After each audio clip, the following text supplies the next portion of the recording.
Hello, hello, everybody, and welcome to Viva Aaliyah.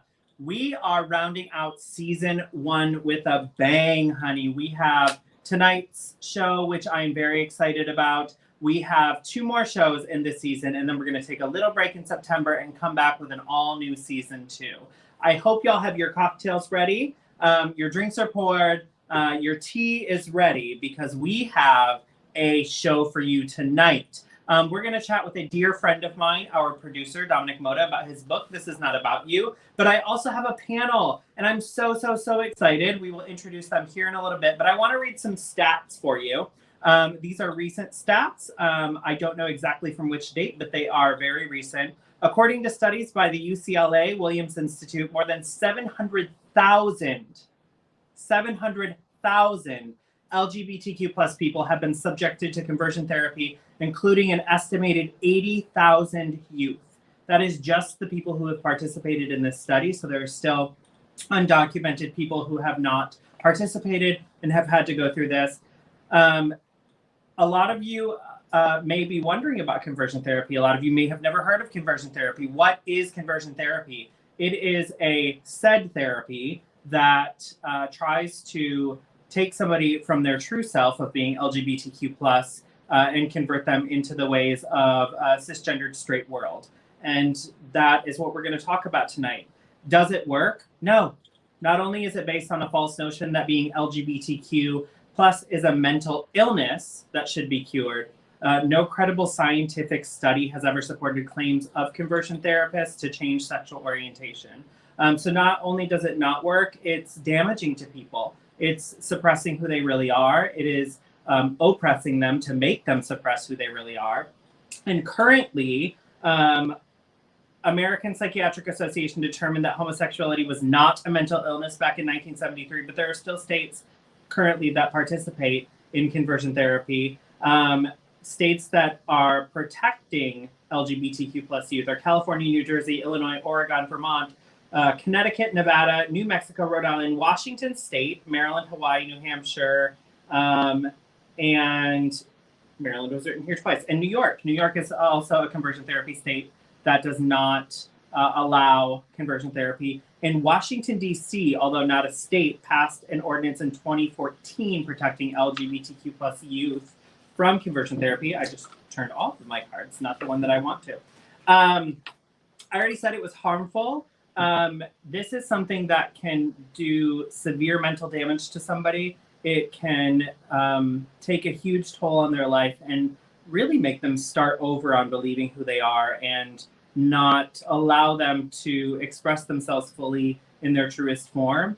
And so if you are somebody who has thought about conversion therapy because you think you are not the way that you should be, trust me, honey, you have a family and your family is here and we love you and we will always support you. You can message me any day of the week and I will respond to you because you are beautiful, you are wonderful, and you are somebody that should be celebrated.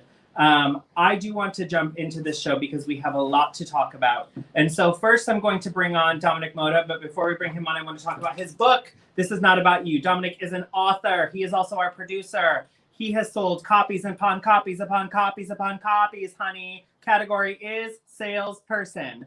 And this book is about his life and dealing with conversion therapy. I am very proud of him. I laughed, I cried, I felt things that I have not felt before. Available now on Amazon, Barnes & Noble, and Glad bookstores.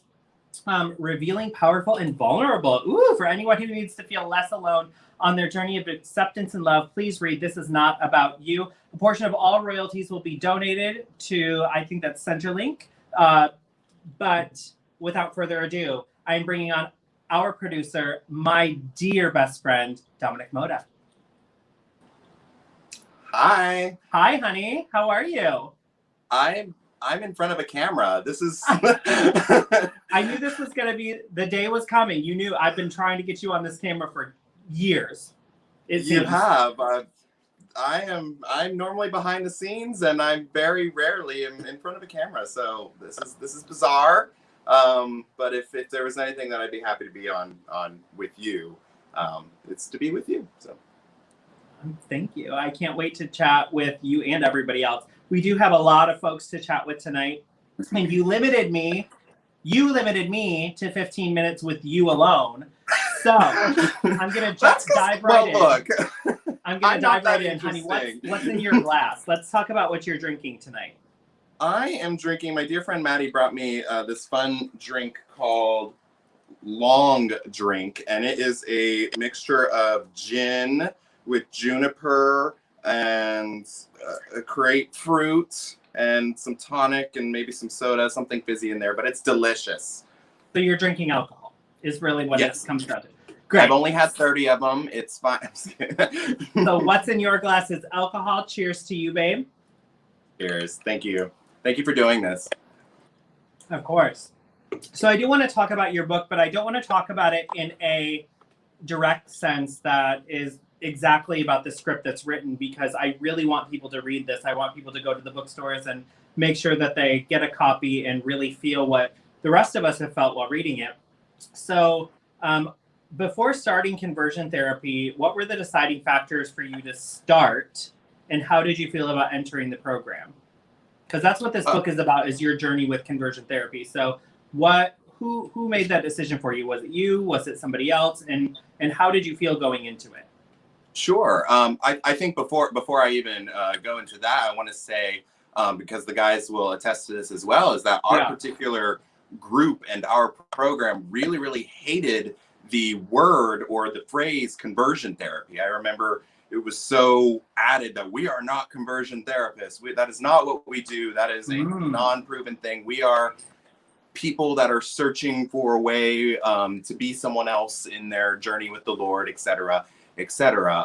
So it's interesting that they hated that term, and this was 10, 15 years ago at the time. But my personal journey to end up there in that program was because of my parents. Growing up in Texas, in suburban Texas, they were looking for a solution for everything that I was going through at the time, and things that they didn't quite understand from their upbringing and from their religious teachings and that kind of thing. So they were just looking for answers and looking for some way to help me, honestly, to gain my eternal reward, rather, as they were taught. And so they were just looking for answers, honestly, and I can't fault them for that. But yes, so that was why I ended up being there. I'm going to ask the rest of the panel the same question. But I really want to, for you, I want to focus a little bit more on the book. So what was the prompt to get you to tell your story? What pushed you to say, Dominic, this is the time, this is the place, let's write this? Yeah. Well, as I just told you, I even hate being on camera, so much less to write a book is more daunting. And then, writing a book about something so personal and vulnerable, rather, was not a path that I saw coming in my life, to be honest. And so it kind of started out. My dear friend Nashi, who's backstage right now, and he'll join us in a moment. He and I and a couple other guys were working on a project for an upcoming film called Pray Away, which is coming in soon. It obviously got pushed back a little bit for COVID. And they were really looking for survivors for this film project to kind of come on and tell their stories and to kind of get that conversation going. And so when Nashi made that connection for me and I was able to share with them, I realized that I had some producer friends in common with the folks that were on that project. And we got on a call and started talking a little bit about our different experiences and what we have each gone through. And I told them that I believed that I had a story, but I wasn't quite sure that I did. And so at the time I had written what I kept calling an essay at the time, because it was not a book by any means. It was a research paper, rather. But so I sent them my essay, which ultimately ended up becoming the first 2 chapters of the book. And they ultimately believed in me so much that I had a story in the way that I wrote, and I was blessed that they funded this project and gave me the resources and the time to put it all together. So it really was not my personal decision. It was more of somebody asking me to come forward and speak about this. And I think that's what's key here is keeping that conversation open and asking people to share their stories. Yeah, definitely. Hey, Dominic, so proud to see you here from Tajma Stetson. Oh, I love me some Tajma. Honey, don't we all? I do. That just gave me a boost. I'm so nervous. Can't you tell? I'm so nervous. No, you're doing great, babe. You're interviewing wonderfully. The process of writing a book is daunting to anybody, but I know you, like you said, you are somebody who doesn't like to be on camera, who doesn't like to be in the forefront, and so I'm sure that was hard for you already. But then you brought up all of these memories. You brought up all of these things that you have probably suppressed a decent amount of them, and you had to almost relive that to write it. What was that like for you? Well, when I decided, okay, I'm going to do this, and I think probably you are one of the ones that I told, I'm writing a book, and all of my friends were saying, really? And so when I started to do this, the first thing that I did was I fleshed out all the factual things. This happened, we went here, here's how the structure of group worked, here's how this happened, and that kind of thing. And writing all the facts were easy. I was able to flesh out pretty much the book in its entirety on just facts alone. It was that, as you just mentioned, the emotional things that were the biggest challenge of it, and I saved them for absolutely last, because we all put up these barriers as we go through life of memories that we try and suppress and things that we just don't want to think about because that's not who we are anymore. We've Right. grown beyond that. We're different people. And so these are things that I did not want to think about anymore. And so I allowed myself to tear down those walls and really think about those and bleed them onto a page for really only 3 or 4 days, just because that's what my emotional and mind state and mental health really could take.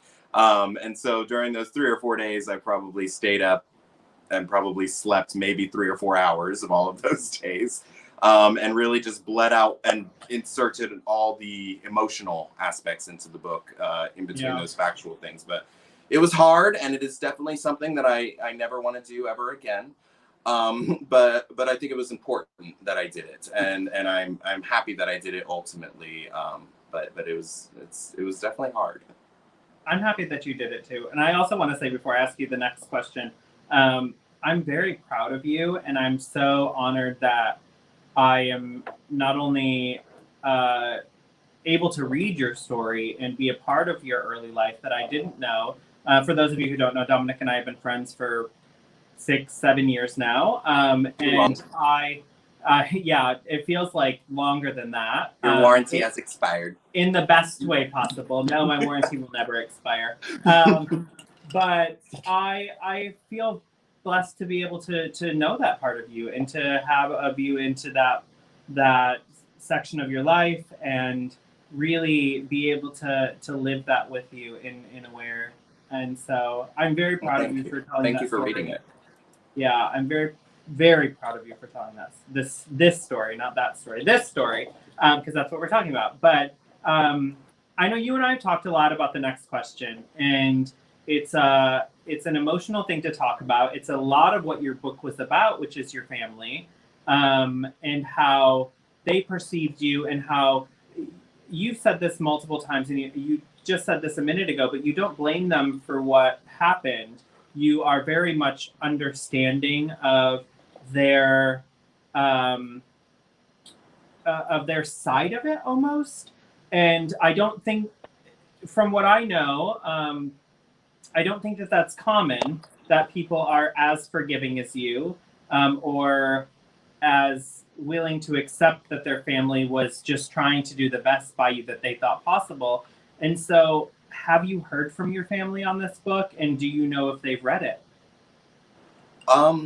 No is the short answer. I did send, my parents an advance copy with a personal letter to them, and I know some of my far extended family has read it because they, along with dear friends of mine who I consider family, have sent me just lovely, wonderful messages that they've read it and were moved by it, and it started a conversation, which is wonderful. But my close family, I don't believe. They have read it, and if they have, wonderful, and I hope that they understand what I was trying to convey, and and why I am the way that I am, why they are the way that they are, and where we are. As you can see, I'm finding it difficult to even speak about it. Because it was something while I was writing it that was kind of in the back of my mind that I don't want to hurt my parents in particular, my family. I don't want to blame anyone. The purpose of this and the purpose of us even speaking about it and the guys that are about to come on stage is really just to inform, to heal, and to save lives. And that's and I hope that that's what they think as well. And that's the only reason why we're doing this and talking about this and writing books and speaking to you is that's all we're trying to do. We're not trying to hurt anyone, my own family included in that. So that. Thank you for that answer. So brave. Hi, Nana. Thank you, Jessica. That is actually Chip's Nana, my Nana. So my Nana by marriage, but my Nana really, because I'm the favorite. I'm actually going to save the last question I typed out for you for everybody. But before you start, Dominic's actually going to bring everybody on today because Dominic is, I think it's important for you to do that because you know more about these folks than I do. One of them we both know about because we sang in the New York City Gay Men's Chorus with them. But I think it's important for you to bring them on. But I want to say this before they come on. And I know that they're backstage and they're watching. So I want to say this prior to them coming on. So it's not a huge emotional moment. But your family is around you constantly. All of you. And I am your family. Dominic is your family. Sarah will always be any gay man's family or a queer person's family because she loves all of the queers. And my husband, Matthew, who is at Dominic's house, we will always be here for you. And so if there is not enough family for you right now, you have it. I'm here for you, and you are now a part of my family, whether you like it or not. And a lot of times it's going to be not because I'm a needy bitch. And drag queens need their village, honey. Y'all are looped in now. And so Dominic is going to bring in Jared, Jarrett's, Nashi, and Cole. I love all of you, and let's do this. Much love to both of you. Give me some money. Another one that's going to be in your family because she's one of my kids. So, Dominic, let's bring them on one by one so we can hear what's in their glass. Absolutely. And pardon me if I get emotional because I was getting emotional before this show even started about seeing all these guys again all in one place. So I want to introduce Jared Clayton, who was my age at the time while we were going through groups. So we really connected there and found each other, and we're really close before I moved to New York. Hi, Jared. Hi, Jared. You're on mute. You're on mute, baby. Hi. I was just realizing I'm on mute. Jared, how are you? I'm doing well. I've had a busy, crazy week, but this is definitely the kind of light at the end of the tunnel. Very excited to get to be on here and talk with you guys. And look at how cute you are, Jared. Where are you broadcasting from today? I am in Dallas, actually. So okay. I grew up and born and raised here in Texas. Yes, we love that. We love a good Texan boy. Jared, what's in your glass today? Talk to me. So today, it's actually just water. That's fine. I'm in the middle of doing just a 21-day, just kind of like self cleanse. I always feel amazing afterwards. So I was like, all right. And it just happened to coincide. But usually it'd be like a vodka soda with lime. Yeah, I did like a 40-minute cleanse earlier between my wine and then my tequila. So I hear you. Calories are important. I felt great in between. Okay. So you're tuning in, or you're broadcasting from Dallas, and thank you for being a part of this. I am honored to have each and every one of you on today. So Dominic, if you want to go ahead and introduce our next guest. Sure. Yeah. Let's bring in the rebel, as we all knew him. Everyone's Jared knows what I'm talking about. Mr. Cole Brown. Come on in. Hi, Cole. it's me. Cole, what's in your glass, babe? I am drinking water as well. I love it. Ooh, in a bright cup too. Bright orange, shining. Bright orange cup. And where are you broadcasting in from today, babe? I now live in Phoenix, Arizona. I grew up around Dallas in a little town called Waxahachie, Texas. But I live in Phoenix, Arizona now. Awesome. I was just in Arizona. I say just, it was like 6 months ago, but I was there. I was in Phoenix. Well, it's 115 today, so maybe stay away for a little bit. Ooh, well, COVID keeps me away either way. So thank you for being on. I'm very honored to have you. And I feel like you and I are kindred spirits. We're the rebels, so it's fine. Dominic, who's next? Yeah, so this next guy was there from day one that I started group, and we just become really close over friends. He gives the best hugs, and he doesn't know it, but he gives the best hugs. Jarrett with a T. Hi. How are you, babe? Hello. I'm good. How are you? I'm doing wonderful. Look at all these beautiful faces. Like, make a girl blush. They're a good-looking bunch, aren't they? Seriously, though. Also, I didn't comment on it earlier, but that cowboy hat with the wig underneath it in the background is giving me life. Yeah. So, that's my favorite and my first wig. Favorite and first wig. So. And then I have some shoes down there. There's like, oh yeah, you do have shoes. Okay.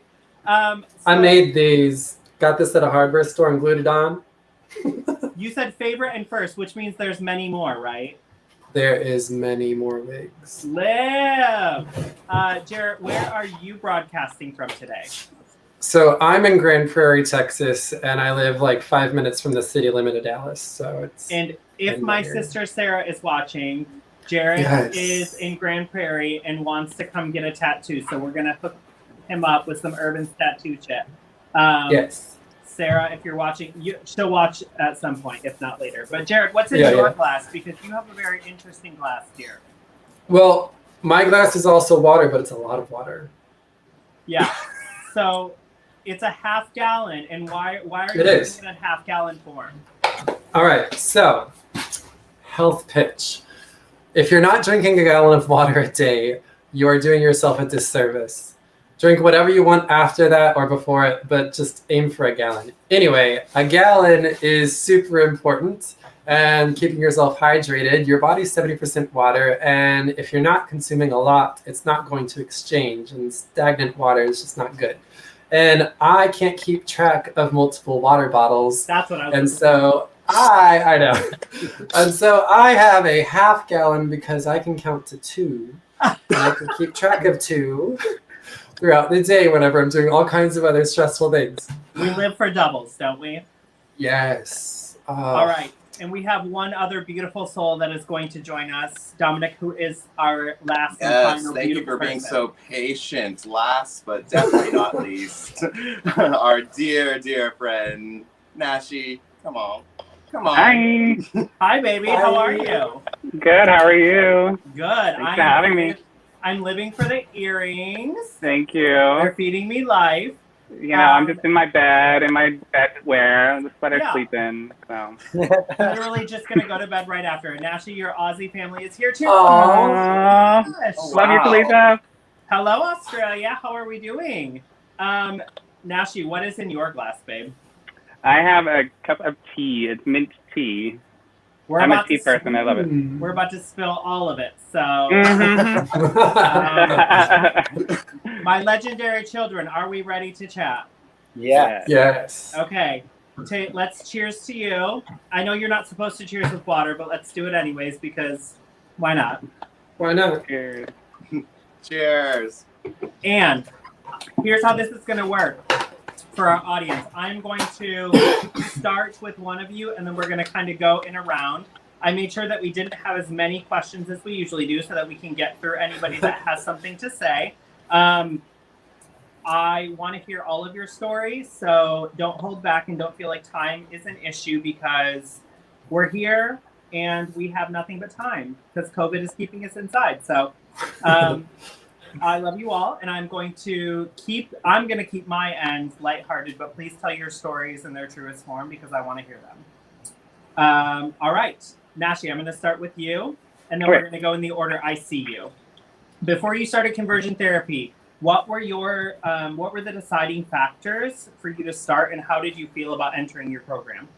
Okay, so it's kind of a loaded question because I'm from Australia, and I started conversion therapy in Australia when I was 13. Oh. I went to a therapist there who was a very creepy old man that I told my parents after a year of that, I think it was like 6 months of that I was like, I'm good, I'm healed, yay. So then I went through all of that, and by the time I was, so I was like 13, 14. And then when I was like I went to Bible college, and when I was in Bible college, I kind of had a breakdown after Bible college, and my parents were worried about me. I basically wrote them all these letters, all my friends and all my family these letters, and got in my car and drove away in the middle of the night, and decided that I was going to live my gay life. Got 7 hours away and turned back. And so my parents sat me down and were like, we're sending you away. This is where you're going. You're going to Texas. So I moved to Texas for 13 months to live in the Hope House. So basically it was kind of like my parents were just kind of, I don't want to say sick of having to deal with it, but they had seen me through the years struggling because I was a struggler with this, and were just kind of trying to put me on that right path to holiness or whatnot. Yeah. Before I move on to the next person, first of all, struggler every day of my life with everything. So you're not alone. Also, you talked about the house that you lived in. Can you run me through really quickly what that house was? Because it is different than just entering the program. Yeah, I think most of us lived in the house at one time. Dom, I don't think you did. Not me, did you yeah. The rest of you all. Yeah. So Jared and I actually lived in there together for a little bit of time. So there was two sides to the house. There was three people on both sides. You would have your normal life. Every night you'd have to journal to the head of the ministry or whatever or not about your day. Be very explicit with what you had to say. Say everything like, I did this, this, and this, and it was all wrong, and I'm dirty. And then we would have Bible studies. We would have text streams where it would be like, hey, I need prayer. I'm struggling with this. And it was just a group of very confused people and very scared people living under the same roof, trying their best to live this weird life of being ex-gay and trying to do it together. It's a very unique situation. So I hope I did that justice. Yeah, I'll have everybody expand on that. Jarrett with a T, 2 T's. Yes. Anna and Rev are so proud of you, Nashi. Aww, love you. Jarrett, what was it like for you? What was the starting process like? What got you into the program? And then if you have anything to add about living in the house, please tell us that story as well. Yeah, sure. So I was very brainwashed and indoctrinated prior to my beginning Living Hope. I went there because I had told a friend of mine that I was struggling with an attraction for guys, and At this point I would hook up every now and then, but that was the extent of my experience with gay people. I was not going to any bars or anything because I was way too scared and way too sheltered growing up. I didn't even know. Okay, this is how sheltered I was. I remember first hearing "Believe" by Cher at Taco Bell at MacArthur and Shady Grove Road, which is here in town, and I did not know who was singing it. I did not know who Cher was. The only Cher song I knew was Sonny and Cher, "I Got You Babe," and that stuff, because that was the only one that was safe to my mom. I wasn't allowed to listen to anything but Christian music growing up. Not knowing who Cher is the real sin. Yeah. I know. Therapy for that. All the years gone by. So anyway, I decided, I was in my 20s when I went to Living Hope. I decided on my own to go there. My friend suggested it. He knew about it or something. We're still friends. He is deep in the closet. It's fine. I see it. He doesn't. It's okay. So I went, and then I told my parents afterwards. He was actually there with me, and I remember the moment really well. I'm like, "Mom, Dad, this is something that I'm struggling with, but don't worry, I'm going to Living Hope to change." And then I was there for 2.5 years, and spent at least 3 months, I think, at the Hope House. But when I was there, so it's night and day different from what Nashi explained. So this was super early days of the Hope House. They hadn't had it for very long. And in the left half was Israel and his wife, who he saved from a lesbian relationship. That's so messy. Anyway, but they lived in the other house, in the other half, and they would like check up on us. It was the accountability, and it was 3 of us living on the other side. But there was no order or organization or rules. I mean, there were rules, but there was nothing that we did during the day. There was nothing like Nashi explained. It was just kind of a living roommate situation, an extension of group, which was nice. But you know what? Those 3 months were suicidal times for me. So it was, even though it was not as crazy, it was still bad. But that was an accumulation of a lot of things. Yeah. If you don't mind me asking, was there a point when you were like, I just cannot do this anymore? And what was that point for you? So what really caused me to leave was because Ricky, the director of the ministry, that's a terrible word to use, but anyway,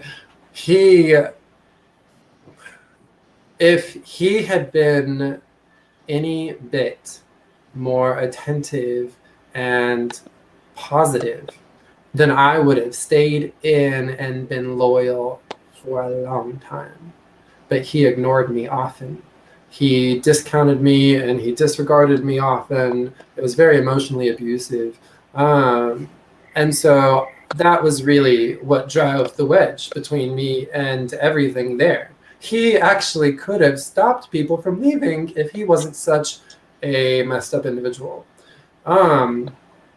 So it's a bit ironic, but that's really what started it. And then it just was continued behavior. And the funny thing is, the entire setup is about you, the gay, having had your boundaries violated, and then all these people keep doing that, and so that's why you're gay. It's part of it, like whatever. And yet he violates boundaries emotionally all the time. And so if it hadn't been for that, I would probably still be there. Maybe, I don't know. Something would have happened eventually. I wouldn't have been able to stay. But that's really that was the straw that broke my back. But I stayed until I had signed up to go to the Air Force. And I stayed until I went because it was butch. And even though I knew at that point that I was never going to be coming back to that place, I was like, oh yeah, I'm going into the fucking Air Force. And what now?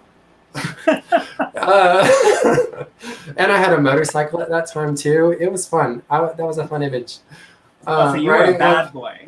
Riding up to group You're- on a motorcycle and then having my helmet go into group. That was a fun moment. I liked it. Well, honey, you are right where you need to be right now, and you are beautiful for it. So, Yes. Thank you. Cole, can you talk to me about your story? What started you in conversion therapy, and then what was living in the house like for you? Yeah, absolutely. So my dad is a Southern Baptist preacher in Texas. That's my mom. Hi, Mom. Hi. Hi, Mom. And so I was very sold out to religion at a young age. I decided my identity was going to be in service to God. I was 8 years old. Told my dad I was going to be a preacher.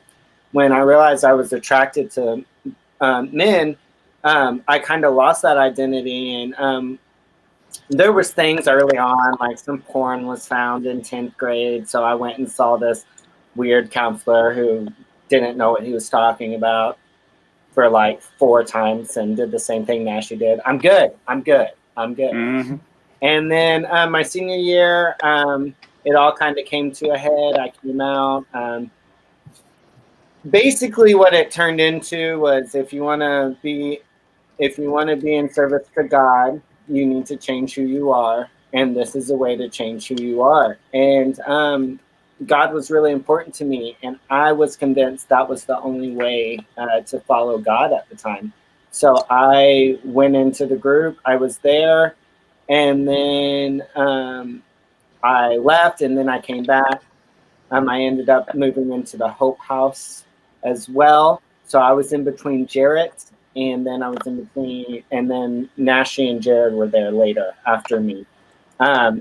I was there when they started making all of the rules. They started. It's your fault. Yeah. Were you the reason?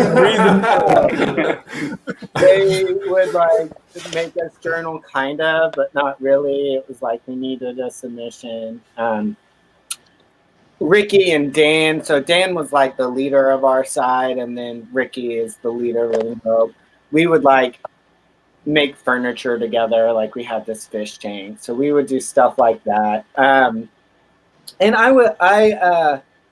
when you're living in a house like that, they told you walked wrong, you talked wrong, you looked wrong, and you need to change all of that.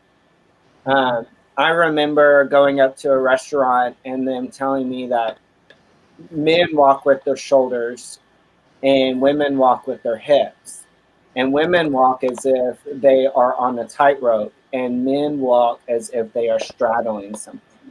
So there was like tiles, and they wanted me to use each of my feet to walk like this so that I didn't look so gay.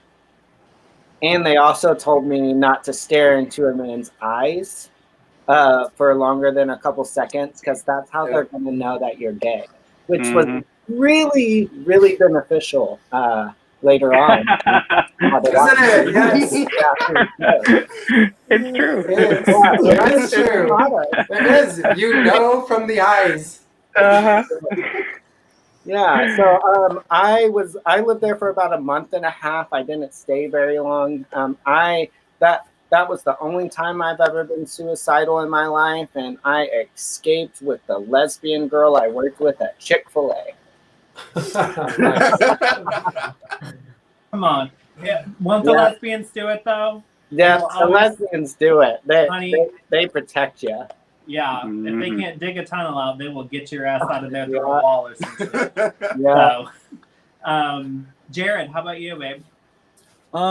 So for me, honestly, kind of the factors of me going to conversion therapy was really kind of a culmination of growing up in an extremely conservative religious household, and emphasis on like the conservative. I was so completely sheltered and clueless and naive about so many things. I remember literally the first time I heard the word sex was age 14, if that gives you any type of, like, no TVs in the house, no radios, we don't listen to music at all. Christian music is, for those liberal Christians who we aren't sure if they're actually Christians, that type of mindset, real healthy. So definitely made for a very interesting, kind of like childhood growing up. As I started hitting puberty and things were changing, I started kind of realizing like, oh, okay. And so what landed me at Living Hope was the culmination of just that kind of confusion, that highly religious background, being outed to, like, being forced to tell my parents by like an older friend who thought what they were doing was good but wasn't. And so it was kind of like I started going through this crisis of realizing like, wow, like, okay, like this isn't going anywhere. I'm attracted to guys. I don't know what to do with this. And then basically it was my parents' kind of emergency response to fix this situation. So I actually commuted to Living Hope. So I would drive 2.5 hours one way, go to the group for 3 hours, and then drive 2.5 hours back, and then have to be up by 6 a.m. for work or school the next day. So I did that for 2.5 years, and my parents were not,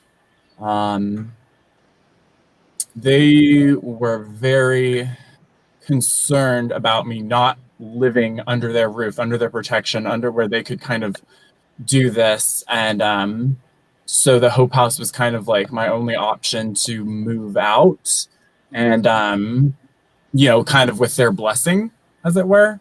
And I'm a little bit different from a lot of people at Living Hope in that there were some positive things in there for me just because of how difficult the situation was and how confused I was from where I was coming from before group to getting into group and getting into the Hope House. But once I got there, as I said, I was there at the same time. Nashi was there a couple months before I got there, but I already knew who he was because I had been in the program for 2.5 years before I did the year-long live-in program. Just so you know, for me, so Bryson Keith Baker said, "Love you, Jared." It's my roommate. I think we can all take positive things out of the negatives that come into our life, and so I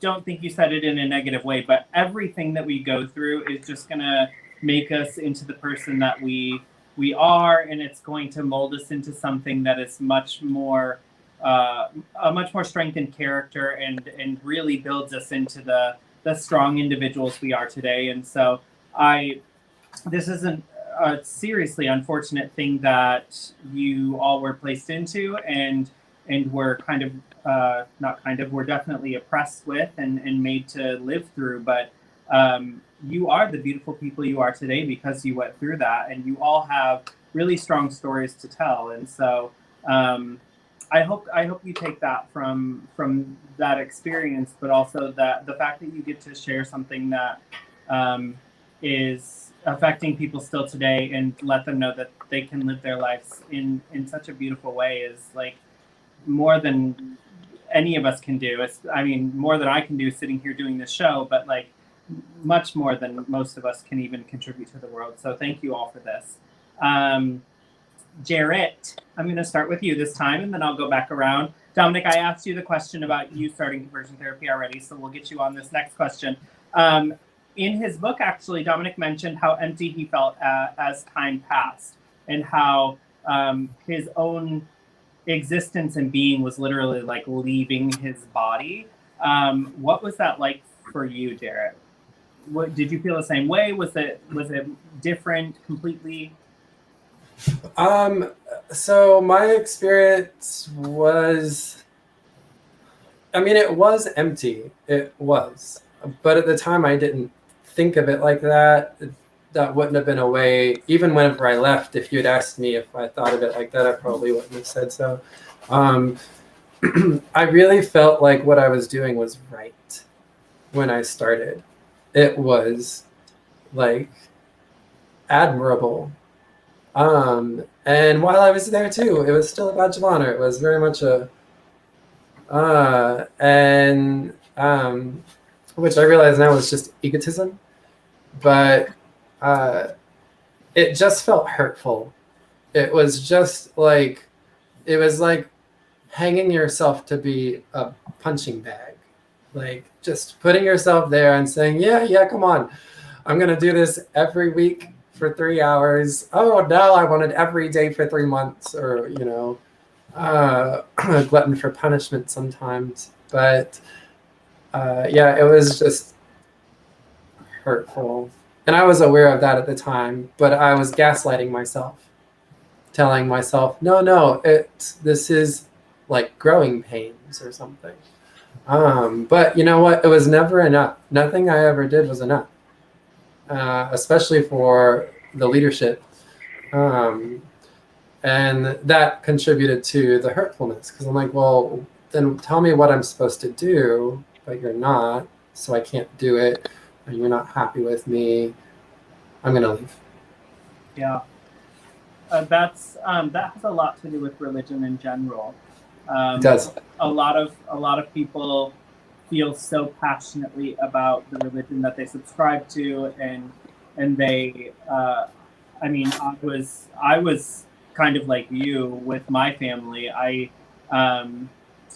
was placed in a position where God was the only way and Christianity was the only way, and I had to. I remember I was on a mission trip, whatever that means, because I don't know we did anything mission related, but except I've been on some of those. Except for scared the shit out of people, or like trying to force our ways on them. But I actually was dating somebody in my youth group at the time, and he came up to me on our bus ride home from Florida to Michigan. Michigan is like the south of the north. If that makes sense. I saw them in the news. Yeah.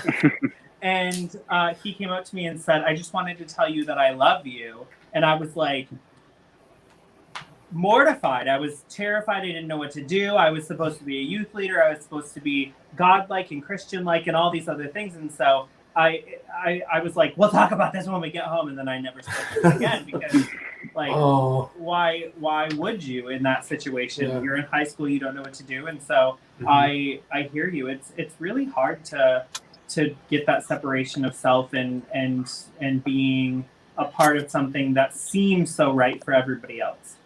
Yeah. Yeah. Cole, what was that like for you? So there was a feeling, but for me it was closer to a longing feeling. I longed to be the image of myself that I thought I was supposed to be.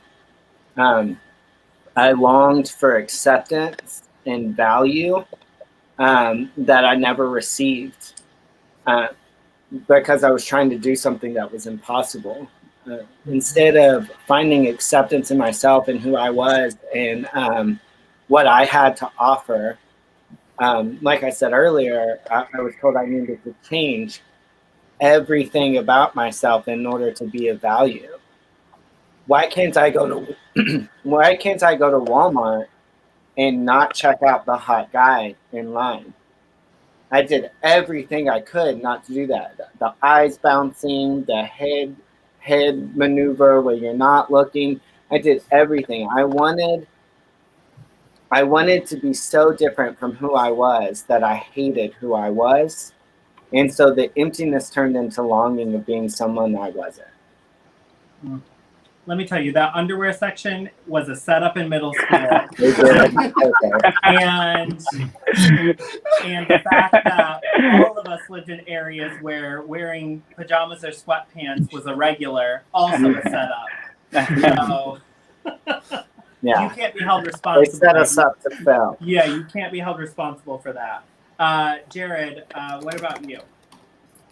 I think for me, I would say actually really different. I would say so full of chaos and pain and hurt.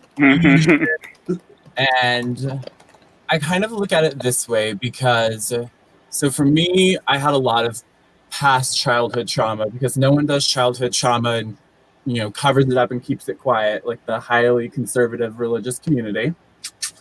So I went into reparative therapy with really not with the best mental health already. And kind of just one of the reasons why I'm so passionate about awareness of conversion therapy and programs like this is how high, like how much it increases the attempt of suicide, like the rate of increase amongst those. And so I say, if you're someone who's mentally healthy going into a program like that, it's really rough and it's difficult and it's not a good time. If you're someone who's already struggling with mental health and you go into a program like that, it can be devastating and in many cases fatal. So for me, I was involved with Living Hope for 5.5 years, and honestly think of it as like a roller coaster of just up and down emotions. I was suicidal for probably about 4 to 4.5 of those 5.5 years. I would try to talk about it to like people in the group or the leaders, and well, I just needed to pray more was the answer. And that's again why I get so frustrated, because I'm like, you have people who have legitimate, mental health issues. They need to be speaking to a professional, not a religious person with an opinion. So for me, it was just frantic, painful, busy, chaotic, confusing. Again, everything like, Cole talked about, like being torn down about the way you walked, the way you speak, the way, I was much too demonstrative in group. I was too enthusiastic. I was too flaming, and always trying to tone that down. So it literally was 5.5 years of just riding this crazy ride. And playing a game, a really sick, messed up game for 5.5 years. There near the end, I started getting pretty good at it, but it was never boring. I remember that when one of my first friends that I came out to afterwards, when I stopped going to the program and decided, okay, no, like I'm okay with the fact that I'm gay. He said, I don't agree with this. Like, I don't think the Bible says it's okay. He was like, but for the first time since I've known you, he's like, you don't seem frantic.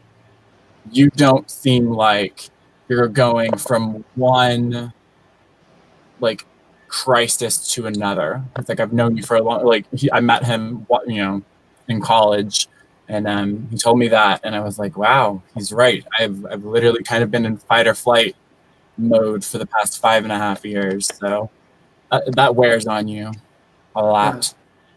Yeah. Cole, do you mind if I read the things that you put in to the chat? Yeah, read it. Yeah. I mean, these are things that are said. Laura, first of all, said, hi, Jared. Hi, Laura. Mm-hmm. So these are things you all are told. Pray more, lean on God, your feelings aren't real. So literally, they're actually stripping you of your humanity. It's not. Yeah. They're not actually taking your queerness away or your gayness away. They're stripping you of actually your humanity in these programs. Nashi, how do you feel about this? So for me, I thrive in situations like this. I get put into a situation where I need to be this, this, and this in order to get this, and I thrive there. So for me, it was like Jared said, it was like a game. Oh, if I can become like Ricky, the leader of the ministry, then I will be healed like he is. And so you also get bonus points the more heterosexual, stereotypical masculine you look and act. Yes. Oh yeah. And that and was so cool. You were hot too. Sorry, Nashi. Yeah, that's okay. So I guess for me, I was living, we as people in the closet, we're used to living dual lives, and I was living a dual life there as well. On the outside, I was like this pious leader. By the end of it, like I was the leader of the Hope House while Jared was there, and I would tell him that he was being too flaming, or I would tell him how to walk correctly. I was that person. And I'm so sorry, Jared, we've already said that, but We still so I was living that life. And then I on the inside, I was calling myself dirty. I was calling myself a sinner. I was saying that I was never worthy of God's love. I was never going to be worthy of God's love. My life is worthless. And these are things that I would say to myself every day, and things that I still, I'm gonna get emotional. Sorry. I still have running around my head sometimes because it was so rooted in that you're doing well on the outside, but on the inside you're not. So you're being a bad person. And so when I feel those feelings, it just takes me right back there. I've gone through some therapy, some real therapy, to get me through a lot of that, and I'm still going through. Sorry, just lost an earbud. Still going through many more sessions with that. But yeah, for me, it was just like that dual life, and it was exhausting. It was exhausting. I think by the time I finished my 13 months in the Hope House, I was emotionally, physically, mentally, spiritually, everything drained, and I couldn't do it anymore. Well, I just want to say I can't imagine and never want to imagine you walking Butch Nashi, because I've seen it many times and it just is not fitting for me. I would feel uncomfortable watching you walk Butch. So Yeah.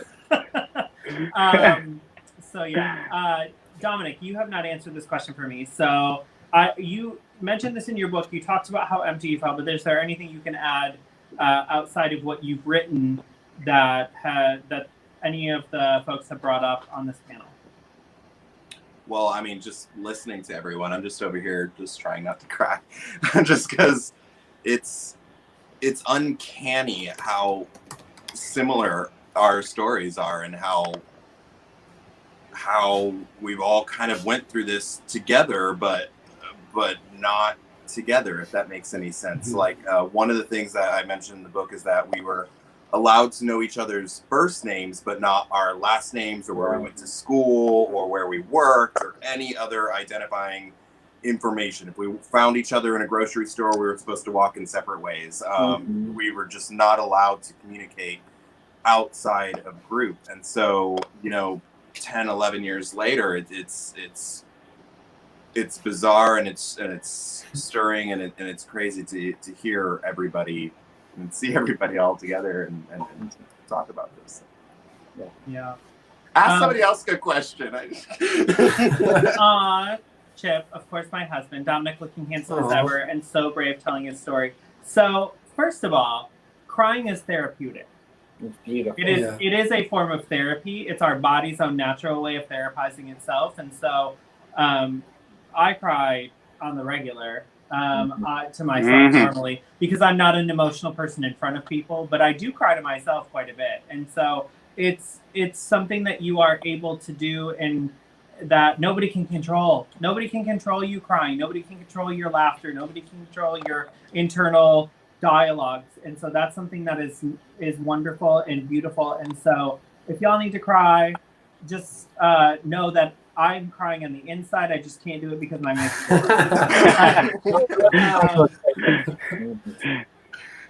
Nashy Nash, that time you used your straight voice without warning it, Cole, still haunts us. Yeah.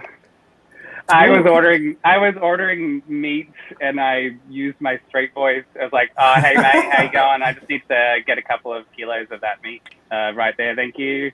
Great. It's my Australian masculine voice. Oh, like actual like, meat, not like okay. at a club. Oh no, like actual, okay. like not like me. Like, Kohl's is a supermarket for all you people who need to know. Okay. Thanks, Brad. Got it. Okay. I mean, it just sounded like an accent to me. I guess it was lower. I don't know how to do my straight voice anymore. Let's just put it that way. Yeah, I forgot all that stuff. I don't know how to do it. Praise whoever for that. Yeah. Okay, Cole, my dear, we're starting with you on this one. After this program, how did you reintroduce yourself into the queer world? So it was pretty quick, pretty fast, and pretty exciting. I jumped into it. Like I said, I escaped with that lesbian friend. Her mom let me move into her house, so I moved into their house, and I actually went to S4 while living in the Hope House for the first time. S4 is the big Good for you. S4 is a big gay club in Dallas. Yeah. So I went there like a week before I moved out of the Hope House with them for the first time. And then I moved, I was living it. I was like a little twink, 19-year-old, 18. I was young, I don't remember. But like little twink boy, at this club. They loved me, and it was this feeling of excitement. And so I moved out. We went to Escort every weekend. We worked at our little Chick-fil-A, and then it was just incredible. So I just jumped in. I just I lived in the neighborhood, as we call it. You were Diana Ross in that moment. Yeah. You were. Jared, how about you, babe? How did you reintroduce yourself to the queer world? I mean, reintroduced, I was literally never aware of any of it ever. So my process was when I left Living Hope, I had kind of like at this like, pinnacle point of like, oh, I'm a small group leader, I'm featured in their magazine, I'm doing all this stuff, and I have a girlfriend. Right? Didn't. Exactly, like all of these things, and literally it was just destroying me. I started seeing a therapist who I wasn't, being completely transparent with, but I think he kind of figured things out. And he said, I was finishing my last semester at college, and he was usually very sweet and very like, not giving very direct answers. And finally, just when one of our last teachers looked at me and he was like, Jared, whatever it is you're doing to put all this pressure on yourself, it is a matter of when, not if, you have a complete break because of all of this. And he's like, and if I had to, and you will land in either the emergency room or a psych ward, and I'm guessing you won't even make it halfway through your last semester. He was like, you have got to stop. Whatever it is you're doing, it's killing you. So that was my big wake-up call. So I kind of took a year before I even began to start stepping into the gay scene. I kind of started reconnecting with, I started reconnecting with other defectors. Like, honestly, Dominic was one of the first people that I started talking to after I decided to leave and kind of reintroduce, because it was terrifying. I mean, coming straight off the farm, straight out of the, conservative alt-right religious movement here. And I'm so thankful that I had those people that I could find and reach out to. And I had a group, and so I slowly kind of reintroduced. And then eventually when I got to about a year and a half later, I was like, okay, now it's time for me to come out.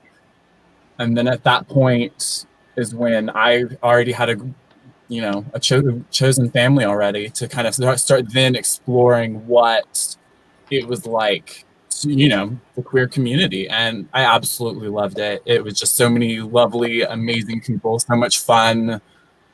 And I, again, dove head in, absolutely loved it. It was a beautiful, beautiful experience. I love that. Nashi, how about you, babe? So when I came back from Texas, I moved back to Australia. I've been back home in my parents' house, and we went on this cruise as a family. Biggest mistake of my parents' life, because I met a guy, and this guy was the sweetest man ever. He and I still have like conversations every now and then. He was living in Germany, I was in Australia, so nothing never happened. But he started questioning what I believed, and like it was the first time in my entire life that I was questioned about what I believed, and I couldn't give answers. So then I decided to move out of home and actually move to a different state. And from there I went on Grindr and was like, okay, I'm in a new state, and I found this guy who I had a mutual friend with, and he was like right around the corner from me, and he was a gay Christian, and I had been to a couple of gay Christian things up in where my hometown was, called Freedom to Be. And then I talked to him on Grindr, and he was like, come to my church this week. And I went to his church, and there was testimonies. I think 4 people were telling their story about how they were able to reconcile their faith and their sexuality on that day. So I just think that was like such a good little step forward for me. It was like a baby step. And faith is still kind of important to me. It's like I have a complicated relationship with it, but it's still important to me. So that was really important for me to step into the community in a queer Christian space. And these people, that guy that I met on Grindr that time is one of my best friends, the people who are commenting on today's posts are the people that I met at that church. And, that was my introduction to the queer community. And then we would all go out to the gay bars on Saturday night, roll into church hungover on Sunday. So Yes, that's the way to do it. And listen, I mean, I don't know if this is your journey, but there is a difference between religion and spirituality. Mhm. And so you can be 100% spiritual and not be religious, and you can be religious and not spiritual at all. And so, I mean, there's people that take religion to the extreme and only believe that their way is the way and only believe that there is one type of person in the world. And those to me are people who believe in religion because they're subscribed to something that was taught to them that they need to do. And I think I made this clear, but I grew up in the church also, and it was forced down my throat. We were Lutheran and Catholic and Baptist and all these other things that who can't be what. And and now I'm very spiritual. I believe in what I believe in, and I believe that there's something out there and that I can subscribe to it, but it's definitely not what I was taught when I was growing up. And so I feel like that there is a difference there. And the way I heard it was religion is for people who want to go to heaven, and spirituality is for people who have been through hell. Mm. Yeah. I'll take that. Mhm. You take that. Butch Queensland, Bogan, Nashi is terrifying. Okay, we're gonna move past this, right? That's my Australian friends. I love them. I love them too. Thanks, I don't know pals. a damn thing that they're saying, but I love them too. Yeah. I do. Jarrett, babe, how about you? How did you reintroduce or introduce yourself into the queer community? Yeah, mine was, it was a reintroduction to sex, but it was an introduction to the community. And I don't remember a whole lot of the time. Okay, so again, I went into the Air Force basic training right whenever I left group. And I was there for 4 months before being discharged because I couldn't do the sit-ups. All I have to say is that my abs don't lie now. But anyway. Your Instagram tells that story, dear. So I had 4 months to, I took that time to figure out what am I going to do? Like, am I going to be gay or am I not going to be gay? And I decided this can't change. And so that's who I am. And so after I got back, though, I got on Grindr. I think, yeah, I got on Grindr. It's so funny. Whenever I first started group, Grindr was not invented yet. Right. Yeah. So Grindr happened while I was there, I think, or just after. And so it's interesting how things have progressed in our community so quickly. But anyway, so I started dating somebody right whenever I got back from basic. His name is Steven. We're still friends. He's on my Facebook. And he still lives in Dallas. And he introduced me to so many things that I have thanked him for, one of which being absolutely fabulous, which at the time I didn't get and didn't like. He made me watch it. We were getting ready to go to a musical, and he's like, watch this. You need to see it. And I was like, I don't get it. I don't like it. And then I thought about it, though. It mulled over in my head like for 8 years. And then I was like, oh, my God, that shit's funny. And so I watched it. But but it took time. I had to grow up. But yeah, so I reintroduced by dating someone, and but now I haven't dated anyone in like 4 years. Well, if I ever do a bachelor auction, you're on it. Okay.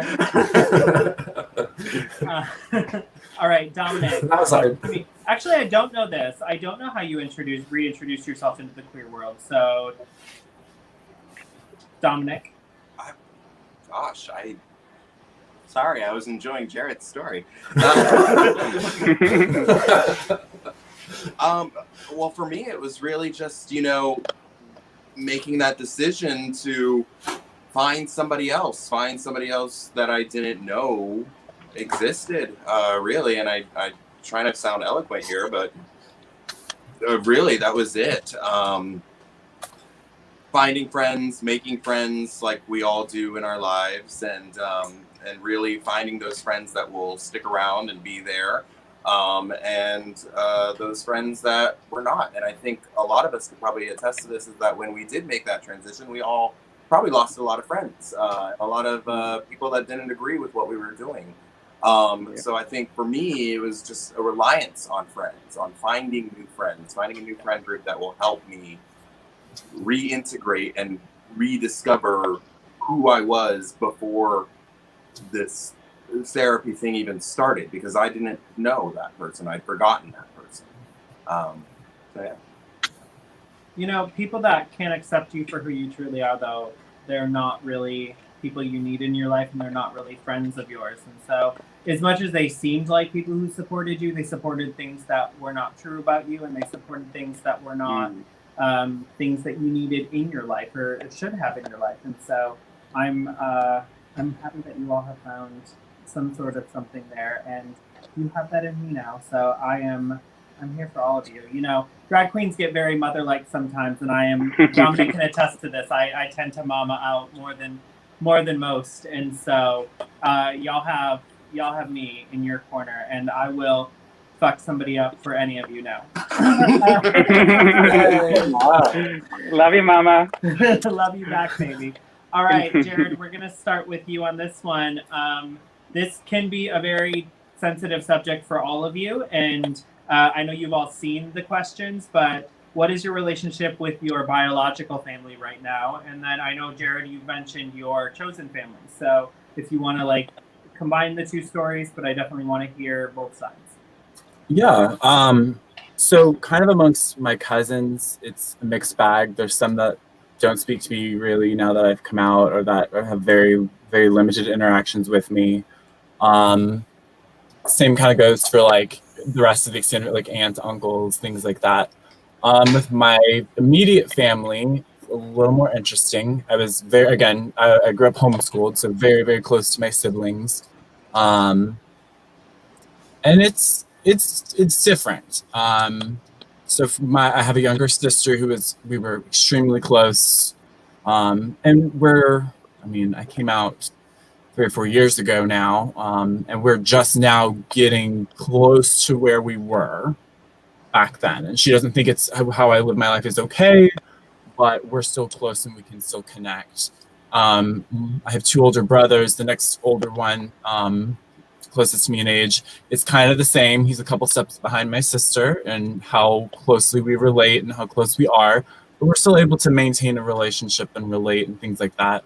I'm extremely fortunate. My oldest brother is also gay.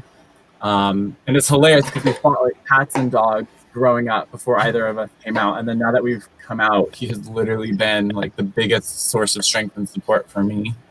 And then there's my parents, which it's kind of how do you... the story behind that. Anyways, with my parents, it's kind of they are wonderful, loving, sweet people. But I say this not to try to vilify them or anything, but realistically, I know they would have preferred me tell them I have stage 4 terminal cancer versus me saying I'm gay. Mm. That's just the reality of the situation when I first came out to them, and that's the reality of the situation now.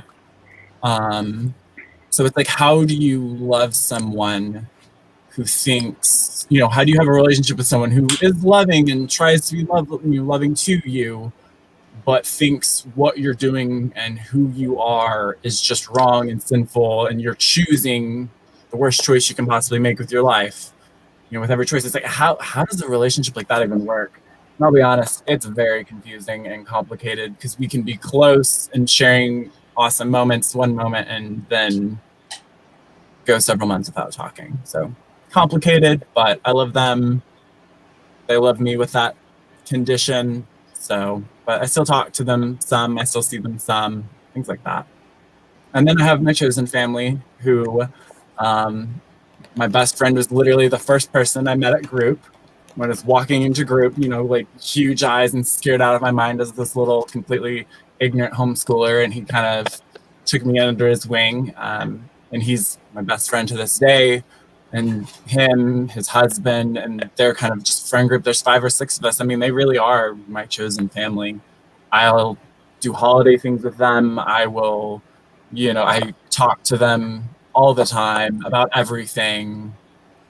I mean, they've gotten me through more difficult things than anyone in the world, and I don't even want to know where I'd be without them. Yeah. So. Listen, there are people that deserve respect for bringing you into this world, and then there is the rest of your life. And I don't think anybody should tell you how to feel one way or another. You are 100% your own person and should make your own decisions. But babe, you have people that love you. I love you already, and so you have family all across. Look at Dominic's cat loves you. It's so into you. But you have family all over, and you now have more family, and so you're a beautiful person and a wonderful soul, and like you're loved and you're cherished, and there should be no question about you not questioning the things that you do in your life and being able to be the truest you that you possibly can. So I'm also going to do this to all of you as you talk to me. So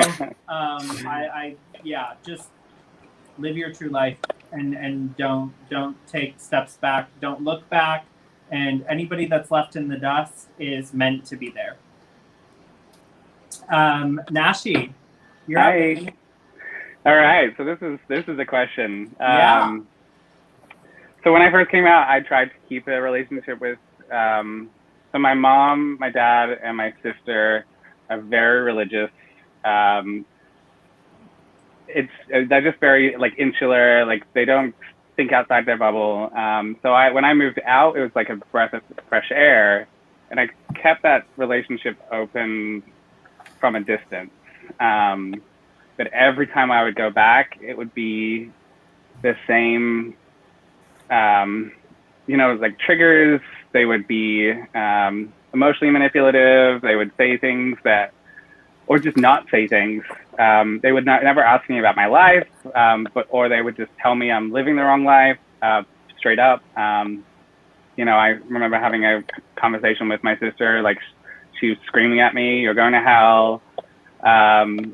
Like she was saying it in a way like she was worried about me, but it was just like that was kind of one of the straws that broke the camel's back. And about 2 years ago, I sent them a letter outlining like who I am now today, and this is what I need from you. I need some boundaries, and I need this, and this.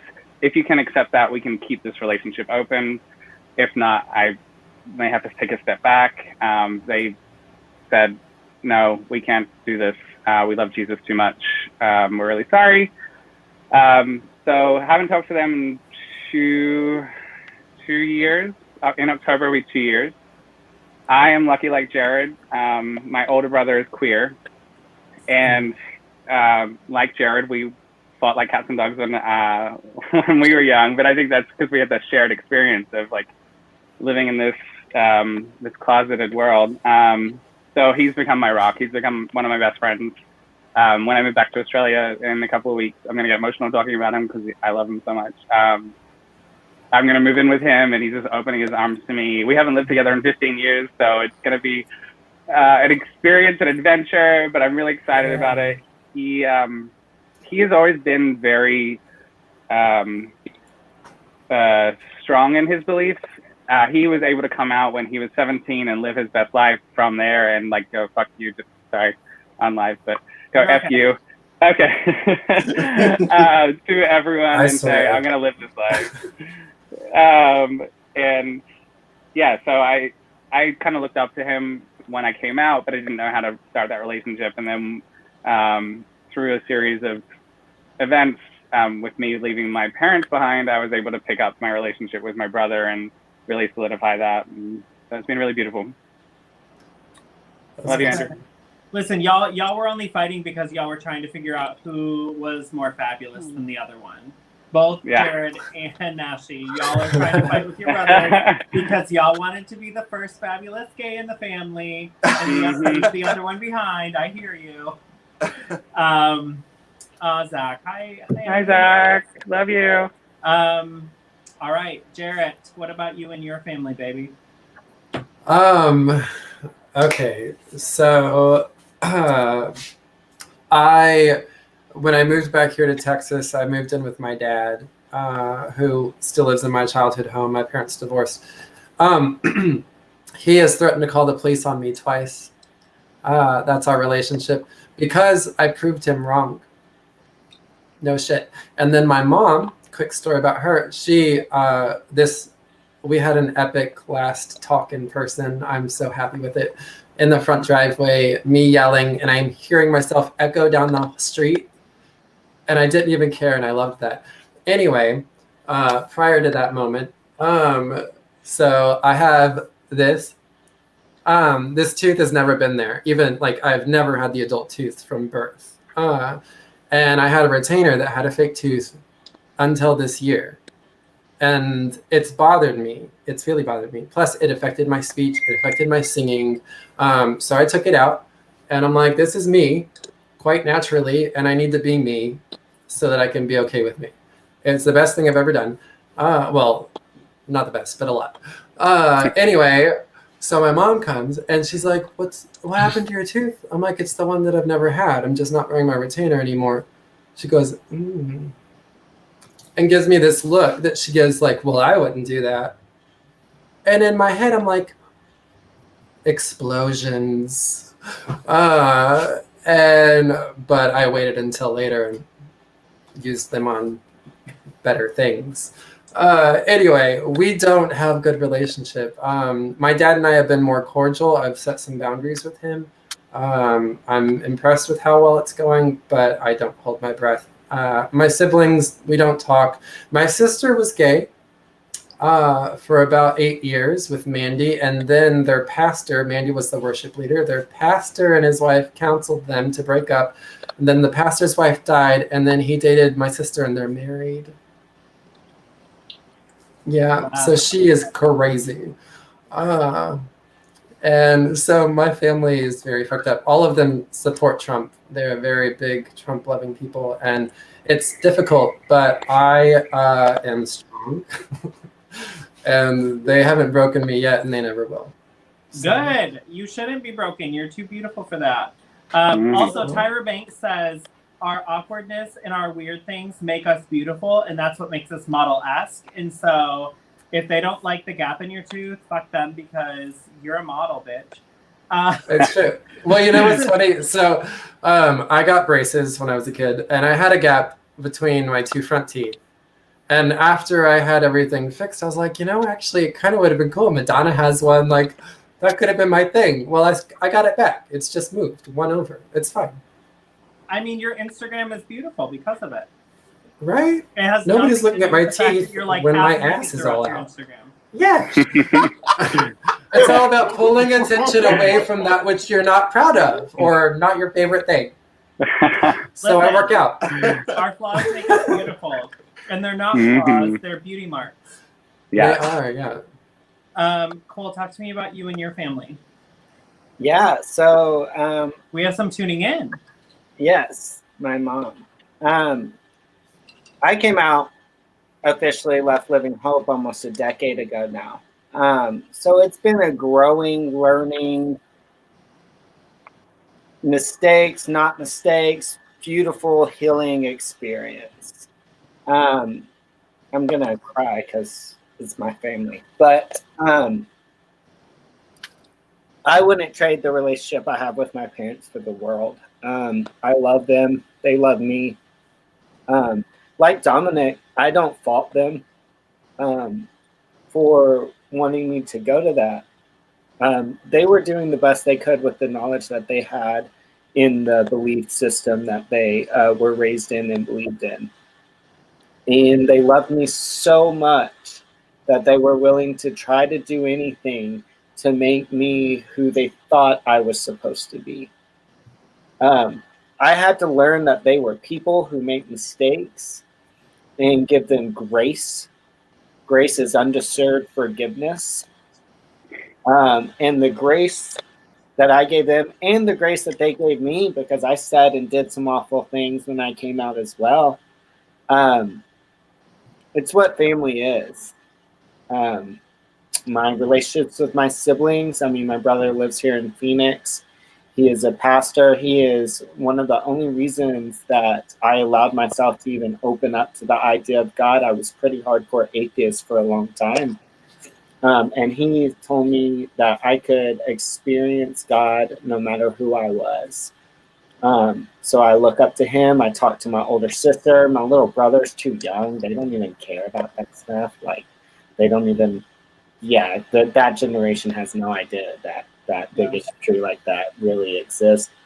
So yeah, the relationship with my family is wonderful. I love them. They love me. It's you know, I wish things could be exactly how I wanted them, but I've learned that I'm only in control of me and my actions and my thoughts, and I can't control them or their actions. As long as they respect me and love me, then that relationship can work. Yeah, that's a message for everybody. Well, I'm very, very happy that your family is in your life and that you have them to lean on and rely on. And just echoing myself again, I'm a bitch who likes to talk her words over and over and over and over again. I'm going to speak those words. You have family not just in them, but you have family in us. And all 5 of you, Dominic knows this because I push myself on anybody I can't. No, I'm just kidding. I push myself on people that should have my love, and I will not stop doing that. But all of you are in this house now, honey, and so you come to Mama whenever you need, and she will. Like I said, I'll fuck somebody up, or I'm here to cook a full meal if we need to. So Good. Dawn, That's that's your Mama. mother, right? Yep. Thank you Love you, for Mama. being such a wonderful mother and for being a part of Cole's life and now being a part of this show. All right, Dominic, I don't know how much you want to go into this because it's in your book, but talk to me about your relationship with your family. Well, I think I answered it at the beginning. You know, we respect each other. We still love each other. It's just it's hard for me to be around them because it will bring down those emotional walls that I've set up for myself. And that's not their fault. It's not my fault. It's no one's fault. It's just, you know, it's hard to be around a trigger. And they understand that and they respect that. And we're going to try and work through that. But that's how it's like. Yeah. Nashi, we're going to start back with you. This is our last question, and then I'm very sad I have to let all of you go, even though you probably have Saturday night plans, and my plan is to eat food and then go to bed because me too. Drag queens have Pride in these months, and we're actually opening up Jersey Pride. So tomorrow I have a Pride show. So Oh, cool. I'm not sure how I feel about it. We all have to wear masks and all that crazy shit, but Would you like to keep it on, please? Say what? Oh, please. I'm actually wearing a shield, not just a mask, Valentina. Oh, yeah. I will always know these words. They will never. These lips will always speak those words. Jared just said that to prove that he really is gay now. He just wanted to. He didn't have to say anything to prove that he was gay now. No. All right, Nashi, what message would you have for anyone that is either going through conversion therapy or just coming out of it? So if you're going through it, I would plead with you to ask questions. I never ask the deep questions, like the whys, the what am I doing here? Like, is this real? Do I actually believe this? Because it wasn't until I was asked those questions by an outside person that I was like, oh, I've never asked that of myself. So I would just say, ask yourself the questions and don't be afraid to know the answers. They may be uncomfortable to you in that moment, but it will lead you somewhere great. And I think for people coming out of it, you did it, you made it through. Go to therapy, real therapy, because the stuff you learned in your previous therapy was all bullshit. And you need a clean slate. Just find a good queer therapist. They are everywhere. You can find them online nowadays. And just find your community, like we were saying before as well. I am a psychologist. Oh, Yes. there you go. Find Jarrett. Find Jarrett. Yes. So, Jarrett, you did it. You're actually next. And so you said message you. You are a licensed psychologist. So we can message you if we have questions. Yes. Yes, you may. Please do. So if you are in conversion therapy, I would beg you to stop. But at the very least, oh, I totally just lost my thought. Damn it. You know what? It'll come back. That's okay. Yeah, if you're in it, this is what I was going to say. Okay, as a scientist, you have to not just try one thing. Okay, for me, when I had gone to conversion therapy, I was trying that, and it's good to give everything a valiant try. Try it your hardest, so then you'll know, and there will be no doubt. But you have to also try the other things and compare. Maybe my experience after Living Hope wouldn't have been good, and then things would have gone differently. I don't know. But it wasn't. It was great. There were still problems, but that's because there are problems in humans, and there are problems in society, and those problems do not know any bounds. I learned a lot of valuable information about relationships while I was at Living Hope, but that was only because I was able to dissect things and rearrange them and be like, oh, it makes sense this way. But that's not an easy thing to do. I don't know that most people do it. I don't know. I'm not trying to make myself sound special, but it's a lot of work at the very least. So try everything and do what's best for you, not what anybody else wants you to do, because they can't live your life. My parents, my mom and my grandma, had destined me to be a pastor. I am not a pastor. But if they had their way, and they did for a long time. So live your life for you if you've just come out of it. This is the biggest and hardest thing to do, is to figure out who you are and what makes you you. And I highly recommend writing this down on a list as you come on it. Don't try and do all of it in one go. But I have a thing. It is on my phone and it is on my laptop, and I am adding to it all the time. And it is called Who Am I? And it is everything that is me. And especially the things that I want amplified. And the things that aren't me, I don't perpetuate anymore or tomorrow, so I don't have to put those on my list unless I keep doing it. But the point of this list is to focus on the good things about yourself, because there is a lot of trauma and damage that's been done from ministries like this and a lot of religious organizations who, I'll be utterly gracious and say, mean well, but do bad. And so you have to figure out who you are. But who you are is who you want to be. You have everything within you right now to be anyone you want to be. You just have to choose who it's going to be. And then do it the fucking best you can. Otherwise, it's not worth it. Yeah, thank you for that. Cole, how about you? Any words for anybody that's going through or has already gone through conversion therapy? I know what you're feeling. I know what you're going through. You're stronger than the views and ideas that other people have for you. the love, the accepted, the want, the value that you crave is only going to be sufficient when you find it in yourself.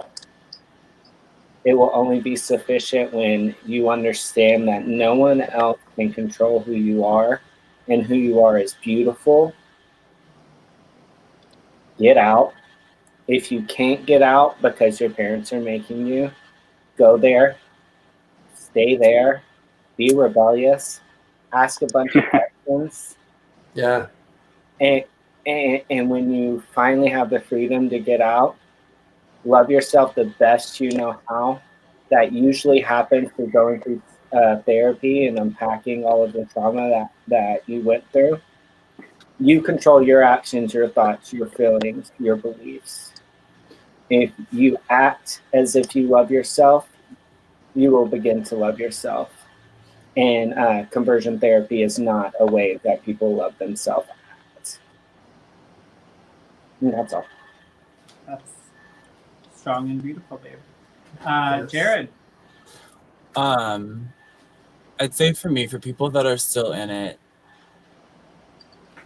I mean, I would like, this is the questions that's hitting me the hardest, to be completely frank. Yeah. Just because I've literally seen so much devastation that's been caused, it's really, really difficult to just see so much devastation and to see what this does to people and how many people have ended their own lives because of programs like this. It's just that, for me, is really difficult. If you're in one and you're questioning, I would first of all say, yes, ask lots of questions. Start asking why they say the things they do, why they have the rules they do. I mean, and some of the other guys might disagree with me, but I say organizations like this operate a lot like a cult. They like to isolate you. They have these rules and these things in place to keep you stuck there and to keep you dependent on them and to keep you from finding answers that would allow you to feel empowered enough to leave. I mean, I was there 5.5 years, and my biggest regret is all of the things I did and said in the name of that organization and that cause, and the time I spent there. That was literally only regret in life. So if you're in there, I'd say ask the questions and ask yourself, what life am I going to get from this? I heard that question asked, and it just absolutely blew my mind when they say, when you look around the room in those group meetings and this and that, who are the people that are doing well, that are succeeding, their success stories?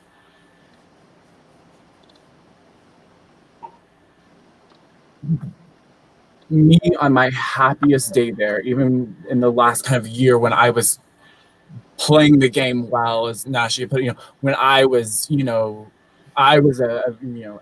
one of their models for success and what it looked like and this and that, was literally when I was the most miserable. And I look around and I say, I do not want the life that anyone here has. Yeah. And you ask yourself that, do you want that life? Do you want a life where you are going to constantly be feeling like you're split in two and be in a community where you're constantly treated like a second-class citizen, even if they say you're equal but don't treat you as such? Is that what you want? So that would be my thing, is like, just get out. Like, ask all those questions, get to that point, ultimately get out, because it's so damaging. So, and just from a psychological perspective, it's like literally going to a surgeon, going to have surgery with someone who's never gone to medical school. Yeah, they'll slice and dice and reach in and pull things out and things like that. But they are not licensed healthcare professionals. They are not licensed mental health care professionals. They don't need to be doing what they're doing. It's like, you don't need people playing doctor, especially with your mental health. And for those who've gotten out, I'd say my biggest word of encouragement is, if you're like me and you had a lot of guilt afterwards for kind of being in as long as you did and kind of reaping, heaping this destruction onto other people's lives, you have to apologize, make amends as best you can. The important thing is that you've stopped doing it, that you've apologized, and that you're moving on. And if you feel defined by those issues, my biggest thing is, you are more than the issues that an organization like this has created within you. Because there's going to be some days where you don't feel like that, where you're going to feel like you're just like the wounds are too deep, that it's just you're not going to crawl out of that. But you can, like, you just have to keep believing you can, and find your chosen family, find awesome mental health care professionals to help you through it. But like it gets so much better when you get on the other side of coming out of it, when you kind of break out of the Stockholm syndrome, as it were. Like once you get on the other side, it's just so much better. Thank you. Something I do want to say is none of you owe an apology to anybody. Jeremy Rivera said, Jared, proud of you. Oh, hi, Jeremy. So are my chosen families. None of you owe an apology to anybody. You lived what you lived, and it's formed you into who you are, and you've had to go through things that were literally trying to take away your true self. And I know you said apologize, but the only apology that is deserved is an apology to you from anybody or anything that was trying to take away your true self. So I hope you know that you always have been a beautiful person, and you always will be. And so don't try and apologize for that beauty that you have. Dominic, any words for anybody that has gone through or will go through or has? Well, as we've been going around it, it's especially poignant to me to hear these guys talking the way that they have, because this is what we would do weekly. We would sit around and go around the circle. I'm a 10. I'm a 10. I'm a 10. I'm a 10. And here we are 10, 15 years later, and the advice has shifted. If there was more degrees in a world, like how much we've shifted. And it's what we do, and so my, I guess, advice, because these guys said it so eloquently, and one of the struggles that I had in group was everybody else said that what I wanted to say before they got to me being able to say. So because these guys have shared everything, I mean, the only thing I guess that's left to say is, for anybody that's going through this, is just know, as difficult as it is to see yourself in a different position, just know that you're in one chapter of your life, and the book is very long, and you should be around to see it. Yeah. Thank you. Can I say one more thing? Yes, please. Sorry, I'm No. I think for me, my first couple of years, I felt so alone because I didn't really know anyone else who was an ex gay, if that makes any sense.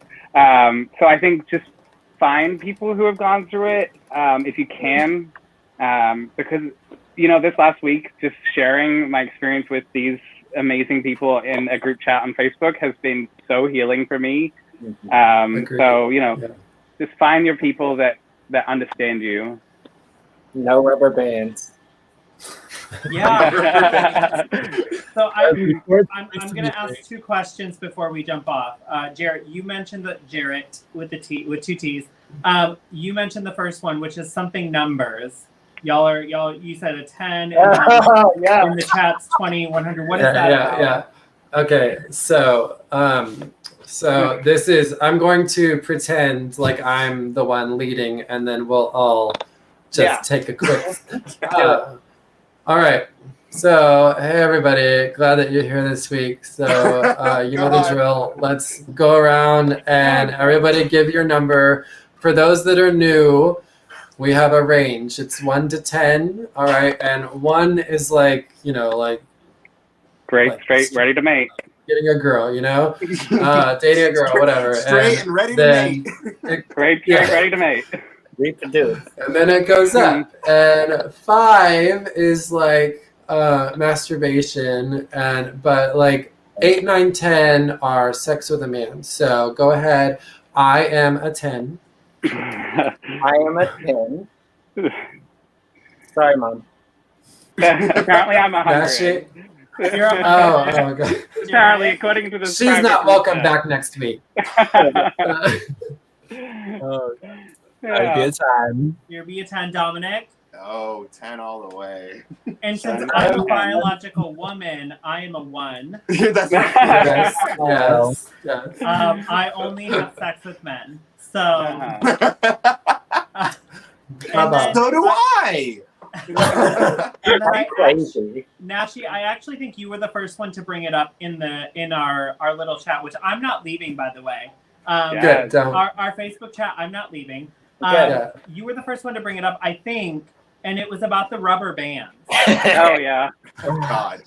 Oh, Lord. Can you tell us what the rubber bands are? Yeah. Because when you said this, I was like, now this is some like Mormon tabernacle shit.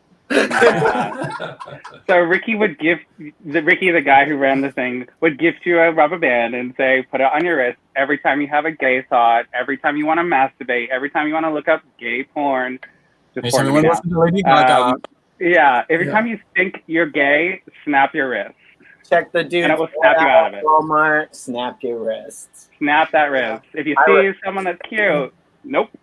Can I ask? I'm going to ask all of you really quick. Do any of you have marks from those still? Oh, no, I don't think so. I No, didn't do but it. I refused. I have marks from opened other up things. to it. I mean, I would probably have broken the skin. Because all the Well, time, see, my dad and my mom were never, I mean, from the time I was like months old, they were never together, but they would both be like, there's definitely things on our computer, and I'd be like, oh yeah, I clicked on one of those links or whatever. You know, we've all told the stories. It was Um, an accident. It was an accidental thing. Who said that? Honey, For school science projects. I'd be down to like bone if I had to have a rubber band on my wrist. I just want to say thank you to each and every one of you. I am not lying. First of all, I'm not leaving that chat. Second of all, you've got second, third, fourth, fifth, first, mother, and me. And Dominic can definitely attest. I mother too much sometimes. I will check in on each and every one of you. Y'all will be invited to Thanksgiving and Christmas. So if y'all don't show up, you better have a good reason. I'm in Australia. But I really can't tell you how much it's meant to me to have you on and to really be closing out our first season. Dominic and I have done this. We started this in March, and we had no idea what it was going to turn into. And holy shit, we're having a panel on conversion therapy with 5 beautiful people, including Dominic, obviously. I said we, Dominic. I said we. But we Dominic and I are having a conversion therapy panel with 4 other beautiful people that have just brought joy into my life and have opened eyes, I'm sure, of a lot of the people watching. I know a lot of my family watches, my husband's family watches, and we get viewers upon viewers every week. So thank you for telling your stories. Thank you for being brave. There's love here too. Oh, Taj Mustafit is my best friend and our current Miss Gay United States. I handed my photo to her. So proud of all of you. She actually helped me pick out my look today. So it's beautiful. I can't thank y'all enough, and I cannot tell you how much y'all mean to me. So thank you. Sarah is going to take you off one by one, but I want to say before we do that, we're going to get some comments in. Thank you all for being so courageous, vulnerable, honest, and funny. So many heart-wrenching gut punches and huge belly laughs. Y'all are queer superheroes from Rep Gabrielle. Yeah. Love you, Rep. Sarah, if you have a couple other comments, I'm happy to take them. My favorite Viva Aaliyah show to date. Yes, my favorite Viva Aaliyah show to date. And I've had some legends of the queer community on this show. Yes, agreed. So thank you. I am just going to start at the top and then work my way down. I will say goodbye to you for now, but y'all are sticking backstage so I can say an actual goodbye to you. Jared, you are beautiful. I love you. Thank you for being on this show. You're wonderful, and I cannot wait to chat with you backstage. I'll see you in a minute. Cole, thank you, thank you, thank you, thank you, thank you. You are wonderful, beautiful, and I love that you're a rebel because there's something that draws me to you, baby, and I got you at the corner of my eye all the time. Love you. Jarrett, my dear, that shirt is gorgeous. Your wigs are stunning. The shoes are everything in the background, and I will chat with you in a minute. Mwah. Please don't fall over. Nasty. I don't know. I saved you for last. I said Lash because Nash. Nash, I saved you for last because I actually have known you for years, and we have served time in the New York City Gay Men's Chorus together. And I am so proud of you for what you've done today, and I am so beyond just like being right now because of all of you tonight. And so thank you. I'll see you in a minute, baby. Mwah. Dominic, my love, my producer, our backbone to this show, we fucking did it. And so whoever said fuck earlier, obviously you can say that on my show. It's fucking fine. Yeah, it's fucking fine. I am beyond proud of you for telling your story and for, first of all, telling your story. Second of all, bringing all of these beautiful people onto our show. If you have not read this book, there are a couple going out as winners of our What's in Your Glass. But if you have not read this book, please do it. It is a wonderful story. It tells a lot more detail of what went on with these beautiful human beings, specifically Dominic, obviously, because it's his book. But it talks a lot about what went on during and after and how it connects to their lives today, his life today, sorry. And it is available on Amazon. It is available on Barnes & Noble. And it is available at Glad bookstores. So please check this out. This is our longest episode of Viva Aaliyah to date, and I am not apologizing for it. I'm going to do a quick outro, but I love you, and I will see you in a second, baby. Love you too. Next week, we have, over the next 2 weeks, we are interviewing the contestants of Miss Gay United States, all that have qualified. So that's part one. We will also have our current symbol of excellence of the United States system, my dear sister, the beautiful and talented Tajma Stetson. And I cannot wait for that. I want to read one last thing, and then Sarah, cut it as soon as I'm done. American Psychiatric Association clarified that potential risks of reparative therapy are great. The potential risks of reparative therapy are great, including depression, anxiety, and self-destructive behavior. Since therapists' alignment with societal prejudice against homosexuality may reinforce self-hatred already experienced by the patient, the Pan American Health Organization, a regional office of the World Health Organization, concluded that conversion therapy lacks medical justification and represents a serious threat to health and well-being of affected people. Viva Aaliyah.